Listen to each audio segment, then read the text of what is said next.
महाराष्ट्र नवनिर्माण सेना मध्य होइतिबा बुझामण को नापसंद करिसेंती फरहान अख्तर। एमएनएस रा दाबी मानी करण जौहर एक खराब उदाहरण सृष्टि करिसेंती बोली फरहान कहिसेंती। जो माने आपण को धमक देउछंती सेमानक कथा मानिबा आदौ उचित नुहे बोली से कहिसेंती।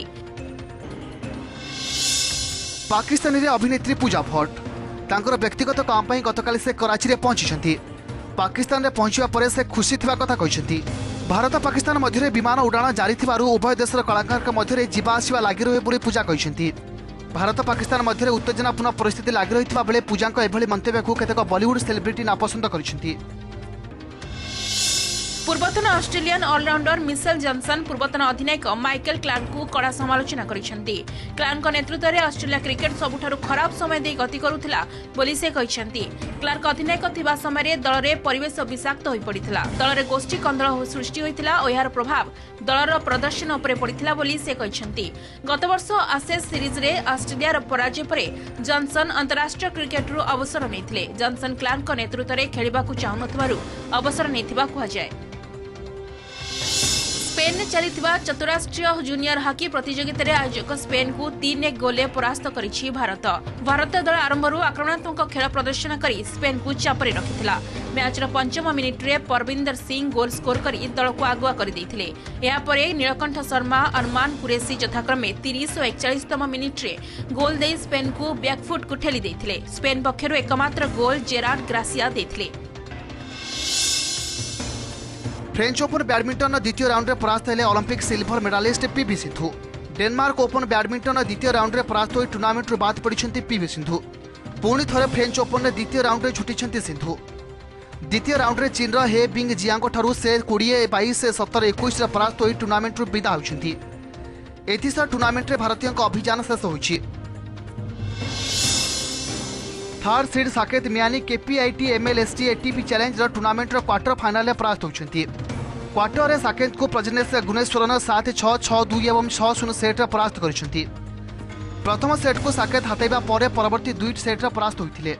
तांको कोहड़ी आघात लागिथिबा जोगु से मैच रे भलो प्रदर्शन करि पारनथिले बोली कहिसेंती। पाकिस्तान सीजफायर उल्लंघनर कड़ा जवाब देइछि भारतीय सेना। सेनार प्रति आक्रमण में गत एक सप्ताह मध्य 15 जन पाकिस्तानी सिपाही निहत होइथिबा बीएसएफ पक्षरु सूचना दिया जाइछि। कठुआरे सेनार आक्रमण में पाकिस्तान सेनार अनेक टावर ध्वस्त विध्वस्त होइछि। एने पाकिस्तान ने भारतीय हाई कमिश्नर जेपी सिंह को पाकिस्तान सरकार तलब करिसेंती। सर्जिकल स्ट्राइकर प्रतिशोध नेबा पई पाकिस्तान बड़ धरणर आक्रमण करने को योजना करुछि। एथिपई भारत रे पाकिस्तानी आतंकवादी अनुप्रवेश कराइबाकू चेष्टा करा जाउछि। तेणु पाक सेना पक्षरु बारंबार अस्त्र विरति उल्लंघन करा जाउथबा बीएसएफ पक्षरु कुहा जाइछि। केवल एतिके नुहे आतंकवादी मानकू भारत रे प्रवेश कराइबा पई पाकिस्तान 150 रु अधिक कमांडो प्रस्तुत थिबा जणा पड़िछि। उस तरफ का नुकसान जो हमारे लोगों ने देखा है और हमारे लोगों ने एसेस किया है तो कम से कम जो है वो पिछले सप्ताह से करीब 15 जो है वो चाहे रेंजर्स या मतलब सेना से जुड़े हुए लोगों की डेथ हुई है और इंजरी सिविलियन पॉपुलेशन में भी डेथ एंड कैजुअलिटीज और इंजरी जो है वो लगातार हो रही है। सेपटे पाकिस्तान सेनार आक्रमण में सीमावर्ती अंचल में विपुल क्षति होइछि। मोटार माड़े सीमावर्ती अंचल मानकरे घरद्वार भांगी जाइतिबा देखिबाकू मिलिछि। अचानक गोला आ गया तो मैं तो रोक के पागल हो गई। तो अचानक अंदर आ गई तो फिर अंदर आई तो चाय नहीं, सुबह की चाय नहीं पी हमने तो डर के मारे एक जगह ही छुप के बैठे हुए हैं। यहाँ पे बॉर्डर पे जो 80% लोग थे वो अपने घरों में घुसे हुए थे। 20% लोग जो बड़ी मुश्किल से बच्चों को पीछे लेके या 2-3 इंजर्ड हुए। यहाँ पे एक बच्ची हुई इंजर्ड, एक लेडीज इंजर्ड हुई, उनको लेके बड़ी मुश्किल से यहाँ से निकाला। जहाँ तो अंडरग्राउंड रूम होना चाहिए, जहाँ कोई मोर्चा बनाना चाहिए हमें। हम बच्चों को लेकर कहाँ जाए रात भर, कोई सुनाता ही नहीं है। टाइम का तो हमें पता ही नहीं कि कब फायर होना कब नहीं। बिहार बहुचर्चित गया रोड रेज मामला रे मुख्य अभियुक्त राकेश रंजन ओरफ रकी यादव जमीन नामंजूर कर सुप्रीम कोर्ट। जेडीयू पूर्वतन विधायक पुआ रकी सामान्य घटना को नहीं आदित्य सचदेव नामक जड़े छात्र को गुली कर हत्या करथिले। तेबे निकट में बिहार एक अदालत जमीन मंजूर करथिले। एही आदेश को स्थगित रखिछंती सुप्रीम कोर्ट। रकी यादव को जमीन नामंजूर हेबा परे एने राजनीति जोर धरिछि। अभियुक्त जनक जेडीयू रो पूर्वतन विधायकଙ୍କ पुओ होइतिबारु बिहार सरकार तांको बंचाबको चेष्टा करुछन्ति बोली विरोधी अभियोग करिसन्ति। तेबे एही अभियोग को मुख्यमंत्री नीतीश कुमार खंडन करिसन्ति। हम जिस बेल के खिलाफ बिहार सरकार सेटिस्फाइड नहीं हुई, हम सुप्रीम कोर्ट में गए और सुप्रीम कोर्ट ने जनभावना का आदर करते हुए और परिस्थितियों को ध्यान में रखते हुए अपना निर्णय दिया। ऐसे बेल जहां जनभावना विपरीत रहती है, जहां परसेप्शन खिलाफ रहता है कि इनके बाहर निकलने से लॉ एंड ऑर्डर की प्रॉब्लम होगी, ऐसे बेल्स कैसे हो रहे हैं, इस पे अब विचार करना जरूरी है। आज आदित्य सचदेवा की मां और बाप को न्याय मिला है। वहीं दूसरी तरफ इस घटना ने यह भी स्पष्ट कर दिया कि बिहार की सरकार किस प्रकार से नीचे के न्यायालयों में अपराधियों को सहयोग दे रही है, उनको संरक्षण दे रही है, किस प्रकार से तथ्य और साक्ष्यों को न्यायालय के सामने नहीं रख पा रही है। पाकिस्तान पाई गुइंदाकारी करुथुवा आउ जणे जासूस को दिल्ली पुलिस गिरफ्त करिछि। सोएब नामक यह व्यक्ति को जोधपुर गिरफ्त करा जायछि।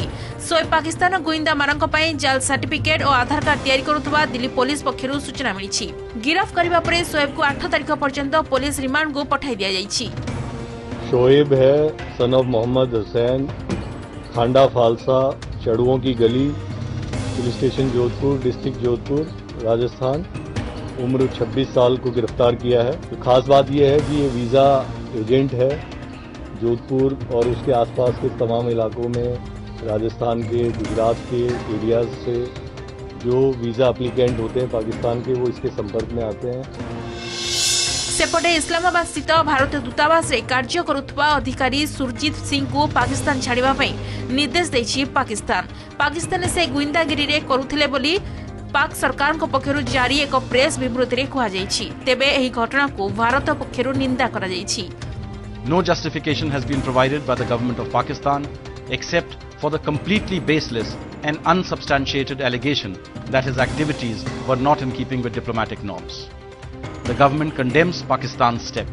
It is obvious that the step is an afterthought following yesterday's apprehension of Pakistan High Commission staffer Mahmood Akhtar in Delhi while indulging in anti-activities.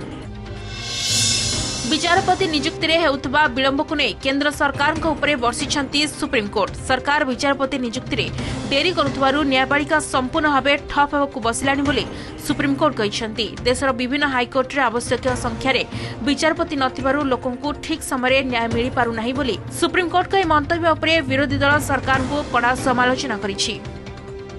ये प्रयत्न निरंतर 1 वर्ष से चल रहा है इस सरकार द्वारा कि असहयोग की नीति अपनाकर अपने नॉमिनीज को किस प्रकार नियुक्त किया जाए न्यायपालिका में। तो जब तक हमारी यानी सरकार की बात नहीं मानोगे तब तक हम इन नियुक्तियों को नहीं होने देंगे।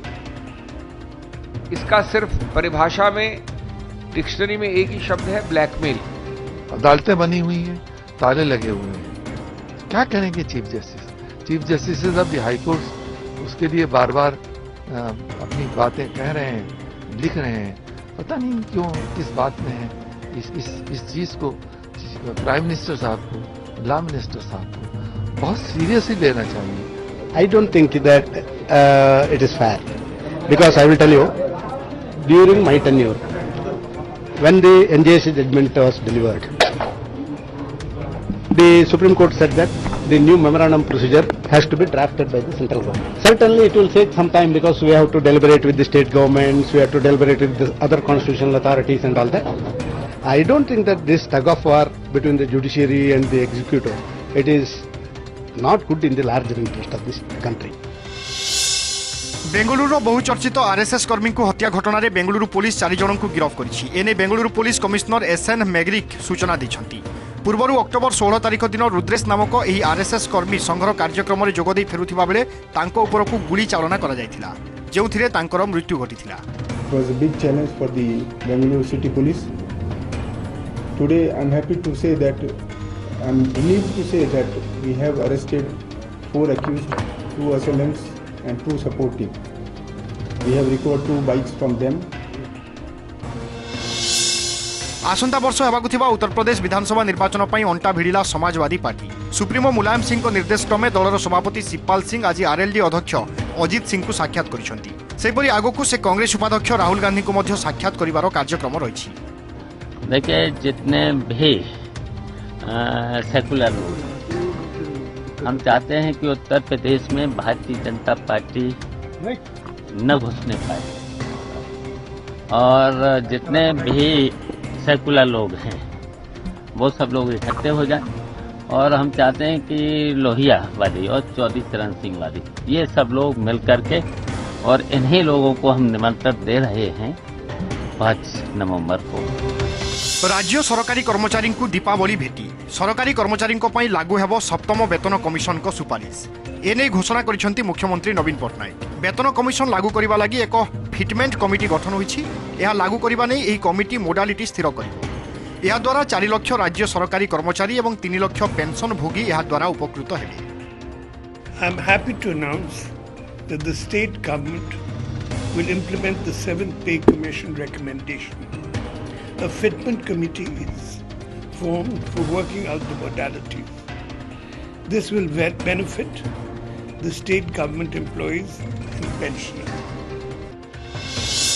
श्वासरुद्ध होई रोगी मरिबा अभियोग रे जेल रे थिबा सम हॉस्पिटल मालिक मनोज नायक एवं सुपरिटेडेंट पुष्पराज सामंत सिंघार को कोर्ट जामिन प्रदान करिसेंती। एथि सहित उभय आज जेल रु मुकुलिछंती। तेबे मनोज को परिचालित स्वा विश्वविद्यालय आर्थिक मामला तदंत करने को ईडी निर्देशनामा जारी करबा तांको अडुआ को बढ़ाई दैछि। वर्तमान आम जहाँ शुणुचु जे बेलबंड रही 1 लाख 2 सिक्यूरीटी बेलबंड अलाउ हो ये लोकर संपृक्ति न थाई ताकू की प्रकार ताकू कौन लोकर किसी स्वार्थ थी एंटांगल कराई आपण मैंने चिंता करूँ जे आम गोटे निरीह लोक लड़ी और आज निरीह लोक आम जीति। जामिन दिगला माने नुहे जे तांकू संपूर्ण रूपे एथुर मुक्त करागला। जामिनटा गोटे अंतरीण कार्यक्रम किंतु एलिगेशन जोटा अच्छी that will be taken into consideration after the charge sheet. Charge sheet हला परे से दोषी की नुह सेटा पुणी आउथरे विचार को जिवो। मालकानगिरी एनकाउंटर रे साधारण लोकंक मृत्यु अभियोग घटना पूर्व माओवादी माने स्थानीय अंचलरू किछि लोकंक उठाई नैथिले सेमानंक दैनंदिन काम रे सहयोग करिबा पाई। एमानंक मध्यरु 4 जनंक मृतदेह स्थानीय लोकंकर बोली अभियोग होइछि। सेपटे टॉप माओनेता आरके को नै सस्पेंस जारी रहिथिबा बेले लाल बाहिनी ऑडियो टेप जारी करी पुलिस प्रशासन को खोला चैलेंज दैछि।